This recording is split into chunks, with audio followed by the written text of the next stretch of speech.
Royal Challengers Bengaluru star spinner Krunal Pandya అసాధారణ bowling ప్రదర్శనతో తమ ఓటమిని శాసించాడు అని పంజాబ్ కింగ్స్ కెప్టెన్ శ్రేయస్ అయ్యర్ పేర్కొన్నాడు. ఈ ఓటమి తీవ్ర నిరాశకి గురిచేసిందని చెప్పాడు. ఐపీఎల్ 2025 సీజన్ లో భాగంగా మంగళవారం ఆర్సీబీతో జరిగిన ఫైనల్లో పంజాబ్ కింగ్స్ 6 పరుగుల తేడాతో ఓటమి పాలై త్రుటిలో టైటిల్ చేజార్చుకుంది. ఈ మ్యాచ్ అనంతరం తమ ఓటమిపై స్పందించిన శ్రేయస్ అయ్యర్ ఫైనల్లో ఓడినా తమ ఆటగాళ్లంతా మెరుగైన ప్రదర్శన చేశారని కొనియాడాడు. నిజాయితీగా చెప్పాలంటే ఈ ఓటమి తీవ్ర నిరాశకి గురిచేసింది. ఫైనల్లో ఓడినా మా కుర్రాళ్లు సందర్భానికి తగినట్టుగా ఆడారు. ఈ మ్యాచ్ లో ఓడాల్సింది కాదేమో కానీ సపోర్ట్ స్టాఫ్, టీం మేనేజ్మెంట్ తో పాటు మా విజయాల్లో భాగమైన ప్రతి ఒక్కరికి క్రెడిట్ ఇవ్వాలి. గత మ్యాచ్ నేపథ్యంలో 200 పరుగుల లక్ష్యం సులువు అనుకున్నాం, కానీ ఆర్సీబీ బౌలర్లు అద్భుతంగా బౌలింగ్ చేశారు. ముఖ్యంగా కృణాల్ పాండ్యా అసాధారణ ప్రదర్శనతో మ్యాచ్ ని మలుపు తిప్పాడు. అతని అనుభవాన్ని ఉపయోగించి బౌలింగ్ చేశాడు. మా జట్టులోని ప్రతి ఆటగాడు రాణించాడు. వారి ప్రదర్శన పట్ల నేను చాలా గర్వపడుతున్నాను. మా జట్టులో చాలా మంది కుర్రాళ్లు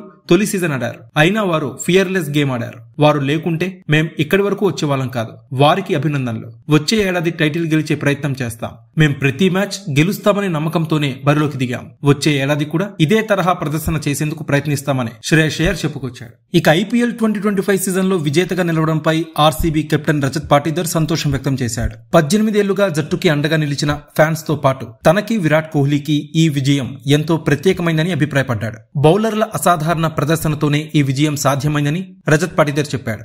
జట్టులోని ప్రతి ఒక్కరూ రాణించడంతోనే టైటిల్ అందుకున్నామని చెప్పాడు. రజత్ పాటీదార్ మాట్లాడుతూ, నాతో పాటు విరాట్ కోహ్లీ 18 ఏళ్లుగా జట్టుకి అండగా నిలుస్తున్న ప్రతి అభిమానికి ఈ విజయం చాలా ప్రత్యేకమైంది. ఈ విజయానికి అభిమానులు పూర్తిగా అర్హులు. క్వాలిఫైర్ 1 గెలవగానే టైటిల్ సాధిస్తామనే నమ్మకం కలిగింది. ఈ వికెట్ పై 190 పరుగులు మంచి స్కోర్ అని నేను ముందే అనుకున్నాను. ఎందుకంటే వికెట్ చాలా స్లోగా ఉంది. మా బౌలర్లు ప్రణాళికలకి తగినట్టు బౌలింగ్ చేసి ఫలితం రాబట్టారు. కృణాల్ మా వికెట్ టేకర్. నాకు ఒత్తిడి కలిగినప్పుడల్లా నేను కృణాల్ పాండ్యాకి బంతినందిస్తాను. శ్రేయస్ శర్మ కూడా ఈ సీజన్ లో అదరగొట్టాడు. అతనితో పాటు భువనేశ్వర్ కుమార్, యష్ దయాల్, జోష్ హజల్వుడ్, రొమారియో షెపర్డ్ అందరూ రాణించారు. రొమారియో షెపర్డ్ బ్యాటింగ్ తో పాటు బౌలింగ్ లో కూడా 2-3 ఓవర్స్ వేసి బ్రేక్ త్రూ అందించాడు. విరాట్ కోహ్లీ పర్యవేక్షణలో ఆర్సీబీకి కెప్టెన్ గా వ్యవహరించడం నాకు దక్కిన గొప్ప గౌరవం. కెప్టెన్ గా నేను ఎంతో నేర్చుకున్నాను. ఈ విజయానికి విరాట్ కోహ్లీ పూర్తిగా అర్హుడు. విరాట్ కోహ్లీ, ఫ్యాన్స్ తో పాటు నాకు అండగా నిలిచిన మేనేజ్మెంట్, సపోర్ట్ స్టాఫ్ కి ధన్యవాదాలు. ఫ్యాన్స్ కి ఒక మాట చెప్పాలనుకుంటున్నాను, ఈసారి కప్ నమ్దే అంటూ రజత్ పాటీదార్ చెప్పుకొచ్చాడు. Subscribe to One India and never miss an update.